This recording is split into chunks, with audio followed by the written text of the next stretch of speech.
everyone. Namaste. Welcome to my YouTube channel, The Creative Learning. Today we will talk about something super important. Yes, very important. Good manners. There are many proverbs and idioms that tells us how to be polite and respectful. Number 1.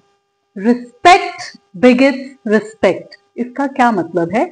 If you treat others with respect, they will respect you in return. That means अगर आप किसी की respect करेंगे तभी आपको return में respect मिलेगी. या फिर a kind word goes a long way. अब इसका क्या मतलब है? एक छोटा सा कॉम्प्लीमेंट या काइंड वर्ड्स जो होते हैं वो बहुत बड़ा डिफरेंस कर सकते हैं किसी की लाइफ के अंदर.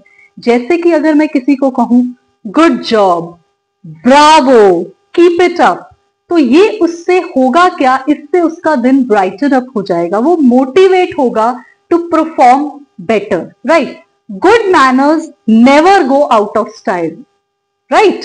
सो they make our life better for everyone. Let's learn good manners but in a very different and creative way. आज हम good manners सीखेंगे idioms and proverbs के साथ.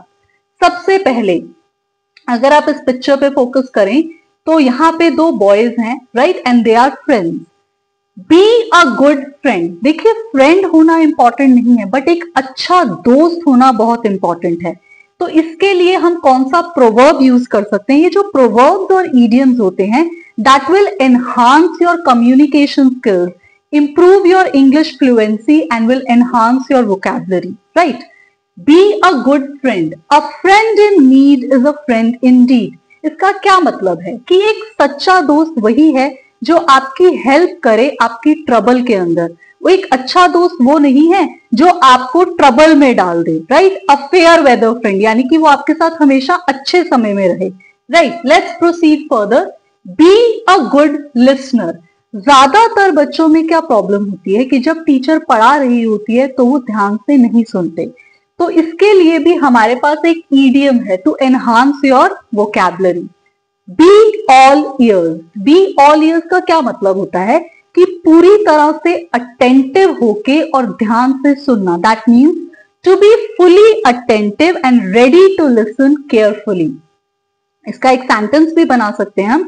The students were all ears when the teacher was teaching them. Right? चलिए आगे चलते हैं. Do not interrupt. ज्यादातर बच्चों की क्या हैबिट होती है? जब एल्डर्स उनको कुछ समझा रहे होते हैं या कोई बात बता रहे होते हैं तो वो बीच में इंटरप्ट करते हैं. ये एक अच्छी हैबिट नहीं है. राइट? इसके लिए भी हम कुछ फ्रेजेस या इडियम्स यूज करते हैं. होल्ड योर टंग. इसका मतलब ये नहीं है कि अपनी टंग को पकड़िए. राइट? ये एक इडियम है. इसका मतलब क्या है कि अगर आप जब कोई बड़ा बात कर रहा है तो उसकी बात को पहले खत्म होने दीजिए, उसके बाद अपनी बात कीजिए. Right?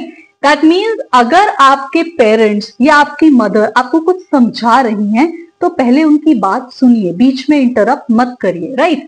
I know you want to say something. मतलब आप कुछ कहना चाह रहे हैं, यानी कि एक मदर अपने बच्चे को क्या कह रही है? I know you want to say something but hold your tongue until I am finished. इसका मतलब मुझे पता है तुम कुछ कहना चाह रहे हो बट पहले मुझे खत्म करने दीजिए, उसके बाद अपनी बात कीजिए. Greet others. देखिए, ये तो एक सबसे अच्छे गुड मैनर्स हैं.